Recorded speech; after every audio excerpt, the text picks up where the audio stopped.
na yan. Please. Tingnan nyo. Yan po mga kababayan, sunog na ang post office. Ganyan ang estado ng Pilipinas. Napakagandang bayan ang iniwan ni Pangulong Duterte. Walang ginawa ang Marcos administration kundi sunugin ang bayan. Ganyan ang estado ng ating bayan ngayon. Akmang-akma din na nandito tayo sa Liwasang Bonifacio at kaharap ko ang ama ng Philippine Revolution na si Ka Andres Bonifacio at ako'y magsusumbong sa kanya. Ka Andres, pagtungtong ni Marcos sa Malacanang, imbis na asikasuhin yung kanyang pangakong 20 pesos na kilo ng bigas, ang inunang pinaggastusan, pagandahin ang buong Malacanang. Pinagtiisan ni Pangulong Duterte tirhan yan sapagkat pwede namang tirhan. Ngunit ang Pangulo, sosyal at ang asawa New Yorker, inuna nilang pagandahin ang buong Malacanang.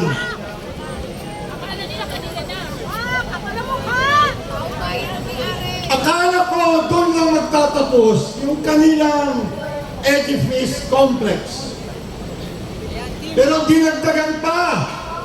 Lingid sa kaalaman nating lahat, nagpapatayo pala sila ng exhibition center dyan sa Cultural Center of the Philippines Complex sa halaga ng 18 billion pesos. Isang exhibition center sa tabi ng dalawang exhibition centers na nandyan na ngayon.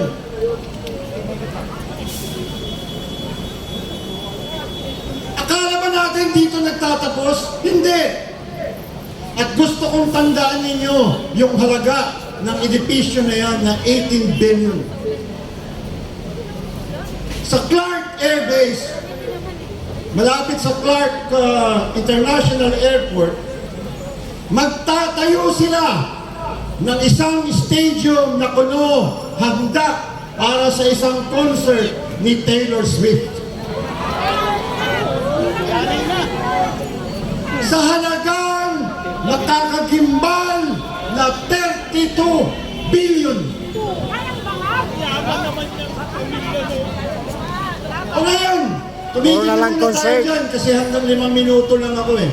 Idagdag nyo yung 32 billion doon sa 18 billion, ilan yun?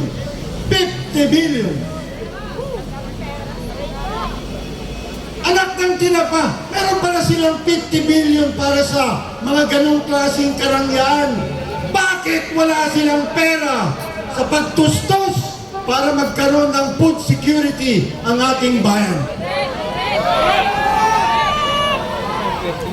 Bakit nila pagkagastusan ang istruktura na walang kwenta samantalang ang kailangan natin pababain ang presyo ng bigas at ng ibang mga bilihin? Humihingi ng pondo ang Department of Agriculture para pambili ng mga machineries, ng mga post-harvest facilities. Ano ang sagot? Walang pera. Walang pera, pero may pera para sa karangyaan. Kaya Ka Andres, bahala na kayo kung anong gusto nyo gawin.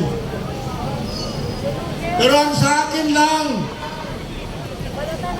Pangulong Marcos, kung hindi mo kayang pababain ang presyo ng mga bilihin, ikaw na lang ang bumaba.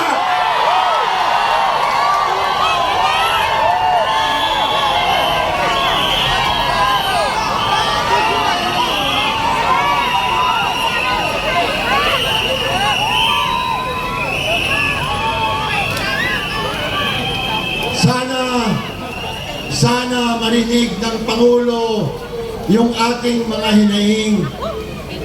At sana patuloy din kayong mag-ingay hanggat hindi niya tayo pinapansin.